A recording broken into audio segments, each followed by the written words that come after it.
Hello, shalom, peace be to you. Welcome to my home. I'm starting day one of the 30-day Bible challenge where I read a part of the Bible every day for the next 30 days. And the first day, we're going to spend our whole time talking about Genesis. And of course, Genesis means the beginning. So, one of the first things that we learn in the book of Genesis is the importance of light. So I have my lamp here. I'm going to light my lamp. This is what the old Middle Eastern lamps used to look like. And seeing how we're in the beginning, I figure I'd go old school on this. So I read Genesis, and the thing that really struck me about it was the theme of forgiveness. This is the beginning of the Bible. You would think that this would be all about how great everyone was, but it wasn't. It was all about forgiveness. Don't want to burn down the house, so I'm going to blow out my candle there. So let's break into this. So let me move our title card away, and we start off with Adam and Eve. They are the original stars of our story. We also have a snake here, and we have the forbidden fruit, as you know. God told Adam and Eve they could eat of any of the fruit of the garden, except for the fruit of knowledge. And I always wondered this as a young man: why did God not want Adam and Eve to have knowledge, the knowledge of good and evil? I think that he realized that it was a burden, that if Adam and Eve trusted God, they wouldn't need to know the difference between right and wrong, because they could just turn to God and ask him, what is the difference between right and wrong, Father? And he would tell them. So it's a matter of faith. If you have knowledge, it's harder to have faith, because when you have knowledge, your faith is put in yourself and no longer in God. So that's Adam and Eve. That's the beginning of our story. And then, of course, we have Cain and Abel, who, once Adam and Eve were kicked out of the garden for disobeying God, Eve had a son, Cain, and another son, Abel. And this was another thing I struggled with as a young man. But now, as I get older, I understand these things in a more comprehensive way. Cain was a gardener. He grew plants, and Abel was a hunter, and he raised livestock, and they both gave offerings to God, but God appreciated Abel's offerings more than Cain's offerings. And I've always wondered this, but as I read through the Bible, again, I've read through the Bible at least like 3 or 4 times formally, and informally many more times, but it has nothing to do with the fact that, God would rather have a steak than have some bread. It has to do with the intent of the offering. How did Cain feel when he gave the offering? How did Abel feel when he gave his offering? What was the intent? And that's always important to God. We'll see tomorrow how that God gives the Israelites the law, but it's not strict adherence to the law that's important. It's how you feel about the law. What is your relationship with the law? Which goes back to our theme of forgiveness that we talked about in the beginning. So Cain ends up killing Abel because he's jealous of him. And the first thing Cain does is he asks God for forgiveness. And God protects Cain. In our society, we feel that we should punish people right away. But if you ask God for forgiveness, he will protect you. So then Eve had a third child, Seth, and Eve felt that Seth would be like a messianic figure, that he would undo all the bad that they did, and in a way he did, because that his descendants fulfilled God's plan and fulfilled the punishment that was promised to Adam and Eve. So, and then a few more generations pass, and we meet Noah. And God is looking at humanity and seeing how much that they've done to disobey him, and he just wants to get rid of all humans. But then he talks to Noah, because Noah talks to him, and that's the thing that you got to understand. People are like, God, why won't you talk to me? Well, if we want God to talk to us, we have to talk to him, and that's what Noah did. Noah talked to God first, maybe for years, maybe for decades before he first heard from God. But once he started hearing from God, he heard from God all the time, because God wants to talk to us. He wants a relationship in our life, but he won't come into our lives if we don't go into his life. And that's what Noah understood, and that's what we'll learn about Abraham too. So, so God flooded the earth. We all know that story, the story of Noah's Ark, and he put Noah and his family and the animals on the ark, and they were saved. And then he put the rainbow in the sky to show the people that he'd never destroy the earth by floodwaters again. So now, Japheth, Shem, and Ham, they're Noah's three sons.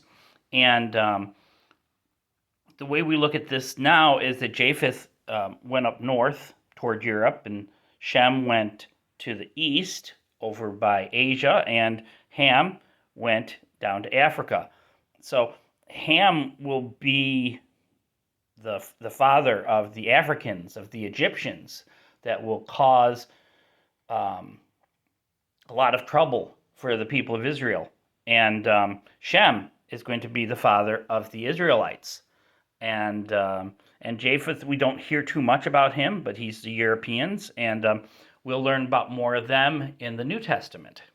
So now something happened where Ham and his son Canaan found Noah drunk and naked, and instead of helping Noah, he kind of like ran to Japheth and Shem and said, hey, Dad's like drunk and naked, and almost making a joke out of it. And but the first thing that Japheth and Shem do is they cover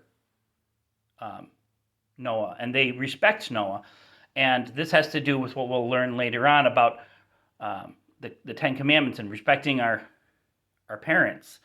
And so then Noah, when he wakes up the next morning, he curses Ham and Canaan because that they didn't do what was right. They saw an issue that Noah was lying there naked, drunk, and they just ignored it. In fact, they ignored it, and then they gossiped. These are all great messages for today. If we see a problem, do we run and we tell other people? Do we make fun of the situation? So much on social media is like this, that we see like a drunk, naked person and we laugh at him and we put laughing emojis. But Shem and Japheth, they didn't put laughing emojis. They took care of the problem, and that's what a good message for the people of today. So then what happens is they all have children, and there's one great nation, Babel, and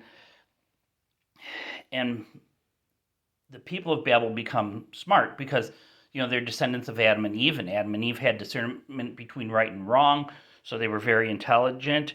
And again, they didn't trust God. They wanted to go off on their own, so they built a tower because they wanted to build a tower to heaven.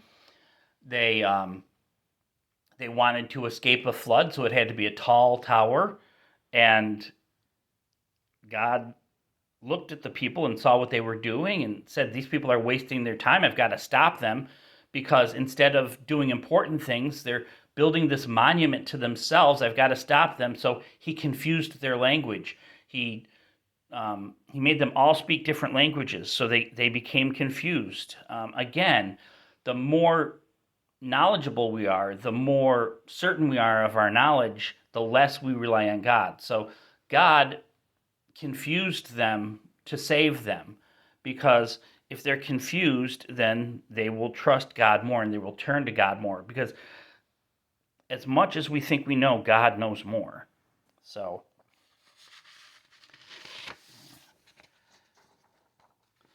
then we're going to meet Abraham and what we call the patriarchs. Now, he lived in an area called Ur, which is down here.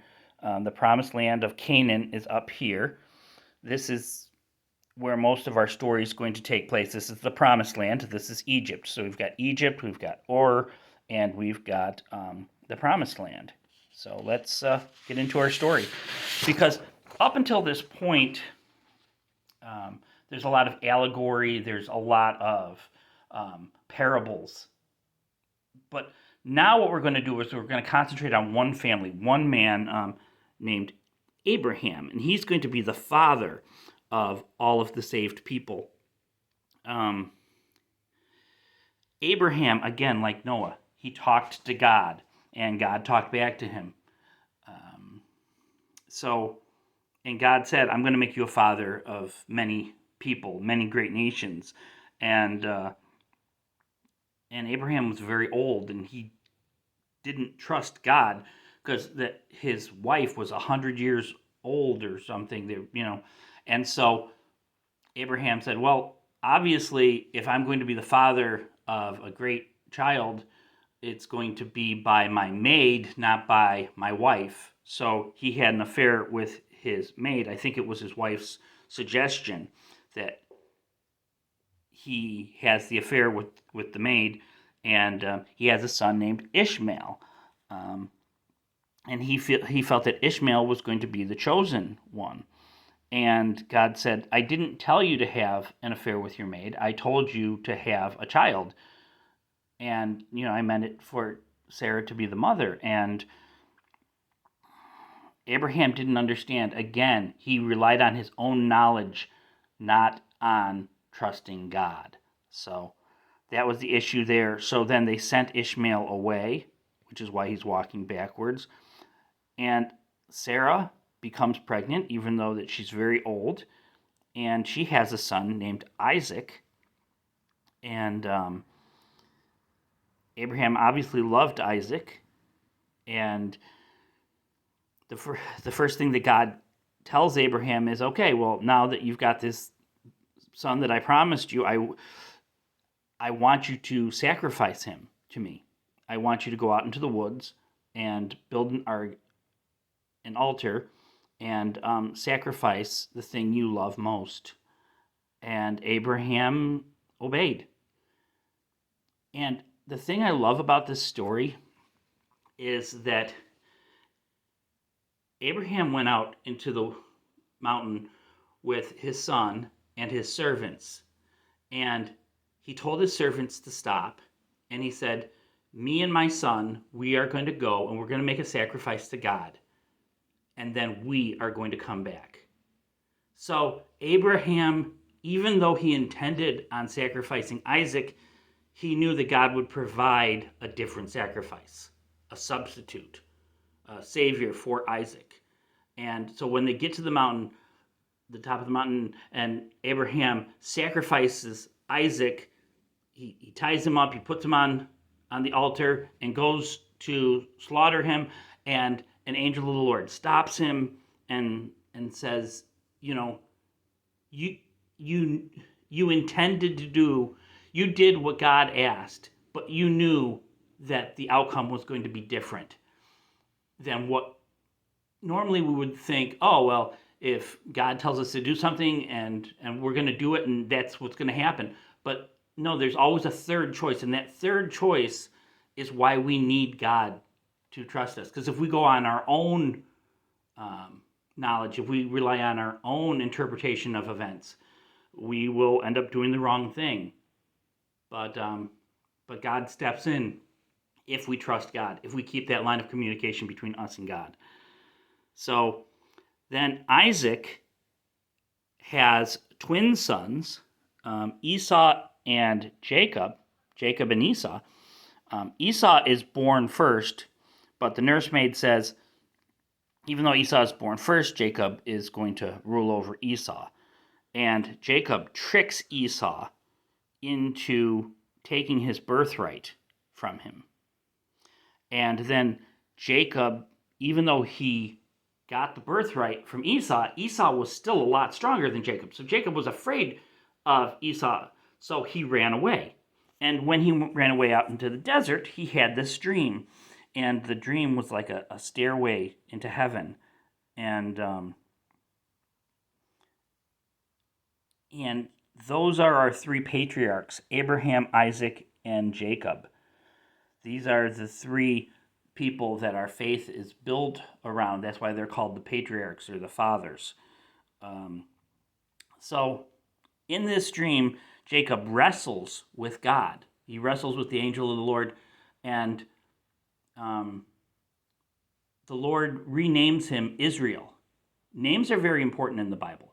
So he started off as Jacob, then he was renamed Israel. And anytime you see the two letters E-L in a name, it means with God. So Israel was with God now.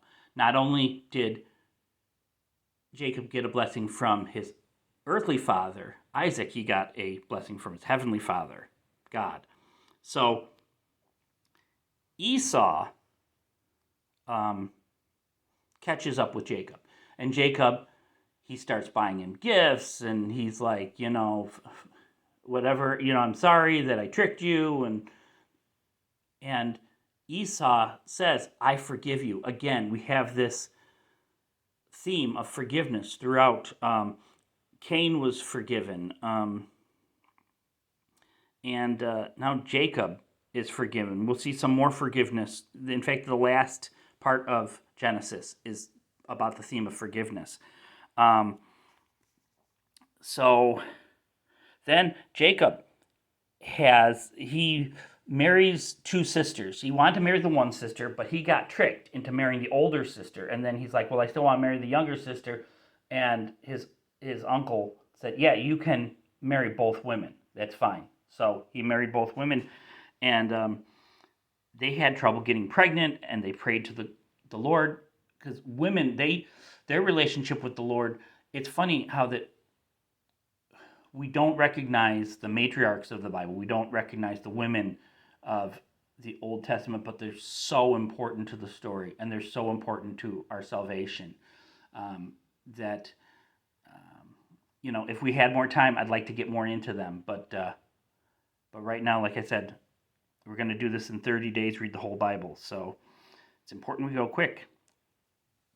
So Jacob has 12 sons, and they become the 12 nations of Israel, the 12 tribes of Israel. And it's also important to mention that Esau also had 12 sons, and they became 12 other nations. Israel is the Israeli tribes. The modern country of Israel, the people that live there, are the descendants of Jacob. And then the Arabs, they're the descendants of Esau. And another interesting note is that Esau actually married Ishmael's daughter. So we've got the two great nations of the Arabs and the Israelites. And because of this conflict from 4,000 years ago, we're still feeling the ramifications of it today, which is why it's so important to trust God and to follow His way, because if we go off on our own, we could start something that will last for the next 4,000 years. So Jacob has these 12 children, and one of them is named Joseph, and he loved Joseph because remember how I said he had two wives. He wanted to marry the one wife, didn't want to marry the other wife. Well, the wife that he wanted to marry gave birth to this son named Joseph, and so he gave him the great dream coat, the rainbow-colored coat. We learned about the importance of the rainbow. The rainbow was God's promise. Another thing we'll learn about later on is the different flags of the Israelite tribes. And I feel the reason why he had the rainbow coat is because that he's going to bring all the tribes together. That Joseph is going to bring the people of Israel together. And this is going to be to prepare us for when Jesus comes and he brings the whole world together. This is going to be on a smaller scale, though. That's the great thing about the Bible. It goes from the large scale to the small scale, back to the large scale.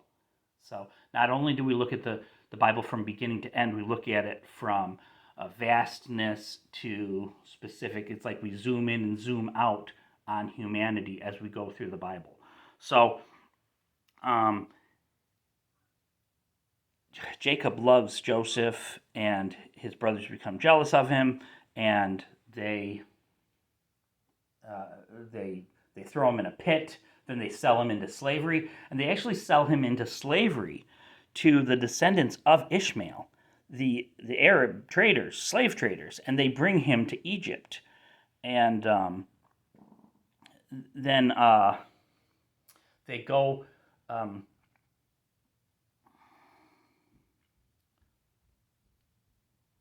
He goes and he lives in Egypt, and they tell Jacob that he got. Well, they don't say that he got devoured by a wolf. It's funny. They cover his coat in blood and hand the coat to Jacob, and Jacob just assumes. So they didn't lie and say that his son was dead.